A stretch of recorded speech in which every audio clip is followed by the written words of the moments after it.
ಅನ್ಬೇಡ ಸುಮನ. ಪರವಾಗಿಲ್ಲ ಬ್ರೋ, ಸುಮನ ಹೇಳ್ತಿರೋದ್ರಲ್ಲಿ ಯಾವ ತಪ್ಪು ಇಲ್ಲ. ಅದಕ್ಕೆ ಹೀಗಾಗೋದಕ್ಕೆ ನಾನು ಕೂಡ ಕಾರಣ ಅನ್ಸ್ತಾ ಇದೆ.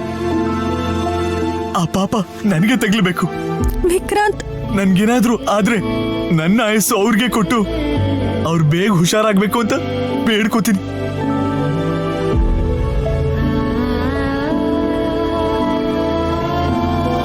ಹುಚ್ಚುಚ್ಚಾಗಿ ಮಾತಾಡ್ಬಿಡ್ಬೋ. ನೈನಿ ಕಂಡೀಷನ್ ನಮಗ್ ಗೊತ್ತಿಲ್ಲ. ನಾವ್ ಅಂದ್ಕೊಂಡ್ರೆ ಆಗೋಗುತ್ತಾ?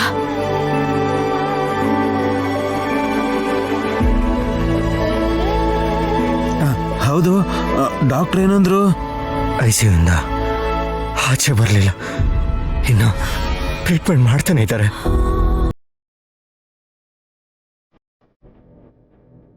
ಡಾಕ್ಟರ್ ಜೊತೆ ಮಾತಾಡೋವರೆಗೂ ಕ್ಲಾರಿಟಿ ಸಿಗಲ್ಲ.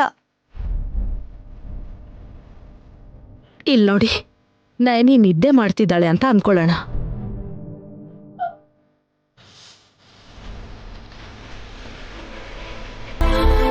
ಆಕ್ಸಿಡೆಂಟ್ ಆಗಿದೆ ಅಂದ್ರೆ ನಂಬಕ್ಕಾಗತ್ತಾ?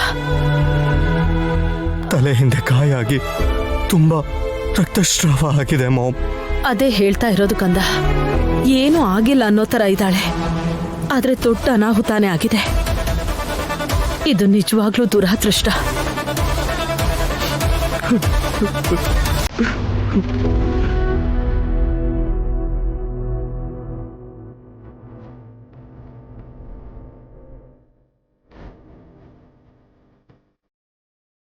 ಅಜ್ಜಿ, ಹೇಳಜ್ಜಿ. ಅಜ್ಜಿ ಕಣ್ ತೆಗಿಯೇ. ನೀನ್ ಮಾತಾಡಿದ್ರೆ ನಂಗೆ ಧೈರ್ಯ ಬರುತ್ತೆ. ಕಣ್ ತೆಗಿಯೇ. ಅಜ್ಜಿ, ಅಜ್ಜಿ. ಡಾಕ್ಟ್ರೇ, ಏನಾಯ್ತಮ್ಮ? ಯಾರಿಗೋ ಆಕ್ಸಿಡೆಂಟ್ ಆದ್ರೆ ನಂಗೆ ಆಗಿದೆ ಅಂತ ನಮ್ಮ ಅಜ್ಜಿ ಪಾಪ ಮೂರ್ಛೆ ಹೋಗ್ಬಿಟ್ರು ಡಾಕ್ಟ್ರೇ. ಓ, ಐ ಸಿ.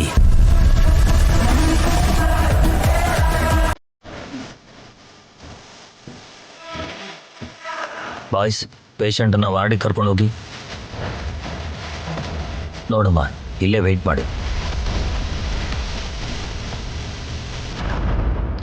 ಡಾಕ್ಟ್ರೇ,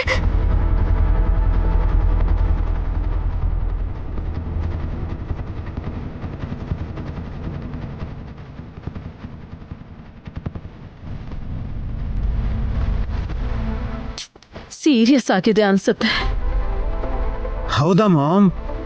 ಇಷ್ಟೊತ್ತಾದ್ರೂ ಡಾಕ್ಟರ್ಸ್ ಆಚೆ ಬರ್ತಾ ಇಲ್ಲ ಅಂದ್ರೆ ತುಂಬಾ ಆತಂಕ ಆಗ್ತಿದೆ.